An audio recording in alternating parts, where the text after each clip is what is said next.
నేను దేవుని ఒకరోజు కోరుకున్నాను, అయ్యా అని అంటే ఒకరోజు చర్చికి వెళ్తే నా దగ్గర 500 రూపాయల నోటు ఉంది. అక్కడ కానుకలను వచ్చాడు, తీశాను, నేను వేశాను. ప్రభువా నాకు ఏది లేదన్నాను. బయటకు వెళ్ళాను, నేను ఎక్కాను. ఏంటిది?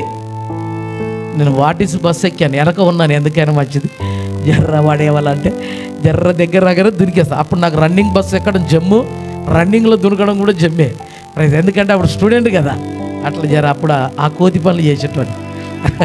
అల్లెలు అప్పుడు నాకు పాస్ లేకపోయేది. ఫుట్బోర్డ్ ఎక్కేది, మళ్ళీ వాళ్ళు రాగానే టోక్కడ దిగేది, ఏ అని అంటే బాయ్ బాయ్ అని చెప్పేది.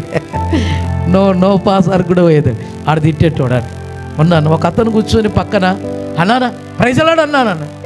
బ్రదర్ మీరు ఎవరో నాకు తెలియదంట. అన్నా నువ్వు ఈశ్వరుడి పెళ్ళి లేవే, నువ్వు సాల్మాన్ వాళ్ళ ఇంట్లో లేవే, నాకు తెలుసానా, నీ పాట విన్నానా నేను.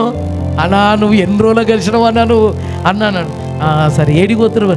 బ్రదర్ ఈశ్వరుడి పెళ్ళికి వెళ్తున్నాను అన్న. నేను అక్కడికి వెళ్తున్నా, కండక్టర్ ఒక 2 టికెట్లు ఇవ్వను అన్నాడు. షాక్ అయిపోయాడు. ఇక మన నోరు తెరవదు కదా. ఇది దేవుని కృప అనుకోండి. అక్కడ వెళ్ళాక అలా నడుచుకుంటూ వెళ్తుంటే ఆ బ్రదర్ అక్కడ వెళ్ళాలి. నేను ఆగాడు. అన్న చిన్న ప్రార్థన చేయను, చీకటి అయింది కదా, 11:30 అవుతుంది బ్రదర్ అంటే, ఏం కాదన్న ప్రేయర్ చేస్తే నాకు తీసి మళ్ళీ కానుక పెట్టాడు. ఇంటికి వెళ్ళి చూసుకుంటే 1000 రూపాయలు ఉన్నాయి, 2 500 నోట్లు ఉన్నాయి. ఎన్ని ఉన్నాయి? 2 500 నోట్లు ఉన్నాయి. మా భార్యకి ఇచ్చిన. ప్రైజ్ గాడ్. 2. అప్పటి నుంచి నేను అనుకున్నాను, ప్రభువా నేను ఏ మీటింగ్కి వెళ్ళినా ఎక్కడ వెళ్ళినా నా జేబులో ఏది విలువైన కానుకుంటుందో అదే ఇస్తానని చెప్పాను.